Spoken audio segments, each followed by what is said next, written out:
Hey, what's going on, guys? It's LuceyGoosey or Kyle, and welcome back to another video here on the channel. We are back with the PSBL, the Pokemon Showdown Battle League, with your Edmonton Coilers. This week, we're going up against Coach Kid Icarus of the Inglorious Gliscors, I believe his team name is called. He doesn't have a logo, so I put the HD shiny spray up at the top because I felt like that looked kind of cool. But anyways, we're back with another week. If you guys missed week 1, make sure you go check it out. It was really cool. We had a really good match versus the Pokemaster Mike. And yeah, it was just really good. Spoiler alert. We ended up winning the game 1-0, so we did start off the season with a win, which is really cool, on the backs of Azumarill and Tangrowth and Machamp, all having really good weeks. 2 of them are back this week, Machamp and Azumarill. Tangrowth is sitting at home right now watching the game, but we do have a really nice team. We have our Wish Protect, ALAMO-MOLA, mainly a Phys-Def wall to deal with the Gliscor, the Tyranitar, stuff like that. He also had Kieran Black, so if you didn't have electric coverage for the ALAMO-MOLA on Kieran Black, then it could check Kieran Black. He didn't end up bringing it to this game, but we also have got we also have our Azumarill, which is, I believe, a Choice Banded Azumarill for this week. I was gonna originally bring Belly Drum, but I didn't think Belly Drum was the best case scenario, because if Kieran Black did come, Kieran Black could just revenge kill me at any point if I was Belly Drum. If I'm Choice Banded, Banded Aqua just gonna do some decent damage to everything. And I can, you know, switch out. I don't have to worry about, oh, I had my Belly Drum up and now Kieran Black's in. So it makes it a little bit better. Also, Play Rough could hit Kieran Black if he doesn't have the coverage for me, which is really nice. I was originally going to bring a full Phys-Def bulky one with Belly Drum, but I figured Bandit was better with a couple of mocks that I did, and talking the Pokemaster Mike, he convinced me to bring Bandit Aussie for this match, which is really cool. With Machamp, we have, I believe, a Flame Orb Machamp again with Bullet Punch and Close Combat and Ice Punch, and I can't remember the last move on it. But yeah, we've got our Choice Banded Machamp. Then we've got our standard Mega Camera with Lava Plume, Earth Power, Fire Blast, and Stealth Rocks. And then we've got a Trick Room setter for Reuniclus to set up the Trick Room for all of our threats, because our team's pretty slow this week. So it's got the Culver Berry so that it can set up Trick Room on the Tyranitar as well. Focus Blast, it is, I believe, Z Trick Room, if I remember right. So if we go for the Z Trick Room, then we get up. Oh wait, no, it was Culver Berry. Never mind. Originally I had Z Trick Room, and then in my mocks I switched it to Culver Berry because it, like, Tyranitar just stopped it every time. Because it just would Pursuit Chop or Crunch it. So yeah, I went with Culver Berry because I wanted to be able to set up Trick Room. And then we have our Scarfed Hydreigon, just in case Trick Room doesn't work out. Scarfed Hydreigon has a decent matchup. It has Flash Cannon so that it can OHKO the Diancie. It's got, I just believe it's Flash Cannon, U-Turn, Dragon Pulse, and Defog. So I do have Scarf Defog on it just in case he does get Hazards up against me, and I really don't like Hazards on this team, just because with stuff like Reuniclus and ALAMO-MOLA, they are fine with Hazards, but when I have like Azu and Camera getting broken down the Hazards, I didn't really like that, so I have the Scarf Defog just in case. But anyways, we're gonna hit the play button right here. I'm gonna lead off with, I believe, my ALAMO-MOLA, because it was a pretty safe lead, and he has a Spirit Tomb. So I do have Toxic on our ALAMO-MOLA, so I'm going to click it on turn 1. And he goes for the Will-O-Wisp, which I was kind of surprised about, because why would you Will-O-Wisp and ALAMO-MOLA? You know, you would rather Toxic that, but, you know, we'll take it.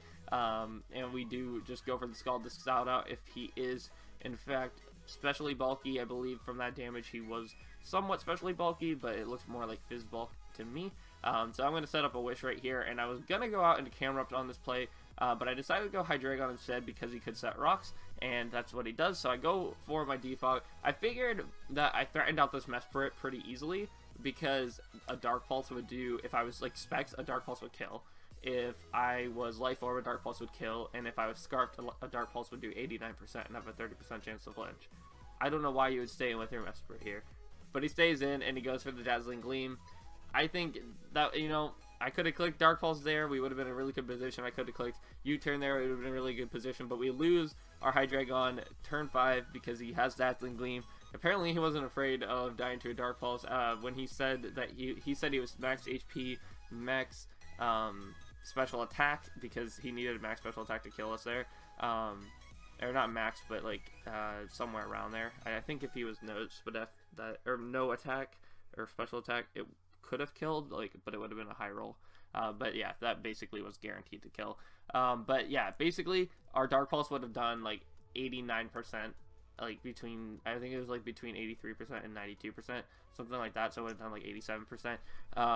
And I don't know why you'd want your Mesprit to take that damage right off the bat, but we lose our Hydreigon right off the bat, so bad play by me there. But I figured this is a good opportunity to click Trick Room. His U-turn crits us, which is unfortunate, and we're gonna go for our Trick Room right here. So I'm hoping that I made the speed low enough so I can outspeed and Trick Room, and it does. And Focus Blast is gonna OHKO. He's not Assault Vest, and now he's gonna go out into a Spiritomb. Now we still have the Colbur Berry intact, which means we can live a few hits from this. So I'm going to go for Recover on this turn because I know I can live a hit, and I'm hoping that I can set up Trick Room in a couple more turns because I only have one turn of Trick Room for my Camel. So he goes for Shadow Sneak, gets 32% on us. I go for the Shadow Ball, and we are out of range of Shadow Sneak. I looked at the damage. We should be out of range. He got a pretty high roll on his last Shadow Sneak. I think the roll was from 28 to 32. Or like 27 to 32, something like that, but we are definitely out of range, so I go for Recover on this turn, and then the next turn I would want to set up Trick Room, and he crits us. So he got a crit U-turn, and then he got a crit Shadow Sneak, and that results in us losing our Reuniclus, which means that Camel really can't do anything in this game because it's not going to be able to take hits too well. It can take one hit from everything, but we're going to go out into our Azumarill, and I did not really know the best course of action here because I knew I could live any hit. So I believe actually I might have been a Belly Drum variant. No, I was Waterfall. So I could have clicked Aqua Jet there, but I guess I went with Waterfall because it didn't Aqua Jet didn't necessarily kill. I don't know. I probably should have went Aqua Jet there. I'm surprised I didn't. I don't remember that play, but I didn't have Liquidation because I remembered it before the game started, but then I forgot to go back and change it because like I remember I was on my way home and I was like, oh, I got to switch that to Liquidation, and I didn't do it. So anyways, right now our ALAMO-MOLA is going to start putting in some work. He's going to go for hits. We're going to be wishing up, and I'm going to try to get some health maybe back up into our Azumarill or some health into Camerupt so we can get a free switch into Camerupt so that I can take any hits. And he's going to reveal Mesprit's coming back out, and I know I'm going to have struggles with Mesprit. It's like the same thing with Azelf last week, and I'm interested in seeing how much it's going to do, and it does a ton of damage. If he was Psyshock, we would have been fine, but he's Psychic, and it does a ton of damage. So, yeah, we're just going to be in a Wish Protect war versus this unfortunate situation with the Mesprit. I'm going to switch out here to get my Regenerator, and I didn't really want to do this, but I had to sack something off, and Camerupt was the thing I had to sack off. So I'm going to sack off Camerupt, and then I'm going to go back out into my ALAMO-MOLA because I know I can take any hit, and then I am going to go for, I was going to originally go out into Camerupt again and just like wait for this toxic damage to rack up, but I figured, you know what, I don't think he's going to want to set up another turn of toxic, so I go for the Protect, and then I am able to actually live any hit from this Gliscor if he's not attack invested, and we get up our Wish, and we're actually going to stay around in this game with our ALAMO-MOLA, which is kind of crazy. I really wanted to double out into Camerupt here, but I didn't think it was the best play, so I just kept going with our ALAMO-MOLA. It was taking hits pretty decently, and all I need is everything to be in range of our Azumarill, so Gliscor needs a little bit of damage on it, and we need a little bit more damage on the Tornadus. From his Mesprit set, I know that Mesprit's in range of a Aqua Jet at this point, so I just I think it was like 45 to 51 actually, so I need a little bit more damage, and then Azumarill and Machamp can actually finish out this game if I work at it easily. They can do it if I can, you know, Aqua Jet plus Bullet Punch into Tornadus kills, Aqua Jet plus Ice Punch into Gliscor kills. But we're going to sack off our Camerupt. I didn't really want to do that because I want Camerupt to put in work this season. And we're going to go out into our Azumarill, and Aqua Jet will definitely kill this thing. But he's actually going to go out into Gliscor, reveal that he's not Super Fizz Death, and another Aqua Jet is going to take out that Gliscor. So we're now in a really good position. He goes out on the Tornadus. I'm not sure if he can kill us from this range, and I didn't really want to risk a Hurricane or a Z-move or something along those lines. So we're going to go out into our ALAMO-MOLA again, take that Psychic really well, and he can't really touch us. I don't know if he has Hurricane or not, but he goes out into his Mesprit as I'm going to go for the Wish.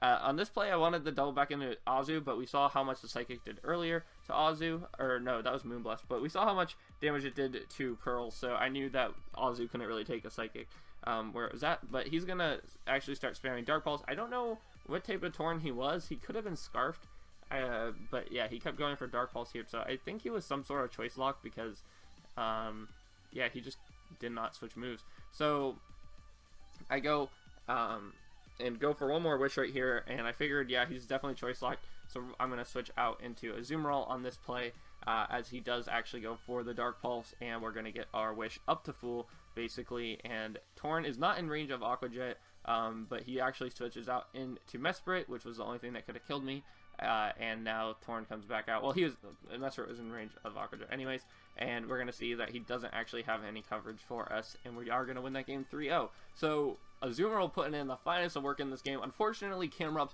wasn't able to do the work that it needed to do to win, but that's okay. I don't think I really misplayed too much in the game. Unfortunately, at the very beginning, you know, with Reuniclus getting crit and then crit again, that really put us at a bad spot, like right off the bat, which was unfortunate. But the other thing was, like, I could have switched out and got Regenerator back on Reuniclus, so that was just misplays by me. I also misplayed really early on with my Hydreigon, thinking that I forced the Mesprit out. But overall, I think I still put myself in a position to win this game. And hopefully in the future I can use Mega Camrupt to its best ability. But Azu, I think, picked up 4 kills in this game, if I remember right. Yeah, picked up 4 kills. I believe Reuniclus got 1, and ALAMO-MOLA got credit for killing Spiritomb. So we do get some good kills right there. The champ sitting at 4, Azu sitting at 4, and we are 2-0, which is really nice. The Edmonton Coilers sitting up there at the top of the leaderboards, basically. Not the best differential, it's only +4, so I think right now we're ranked like 5th or 6th in the league, maybe even 7th, because there's a ton of 2-0 teams. But yeah, we did really well this week, and next week we're going up against the Twenta Tentacles, so that should be pretty interesting. But yeah, that's gonna do it for this video, so hopefully you guys did all enjoy. I'm out for now. Peace.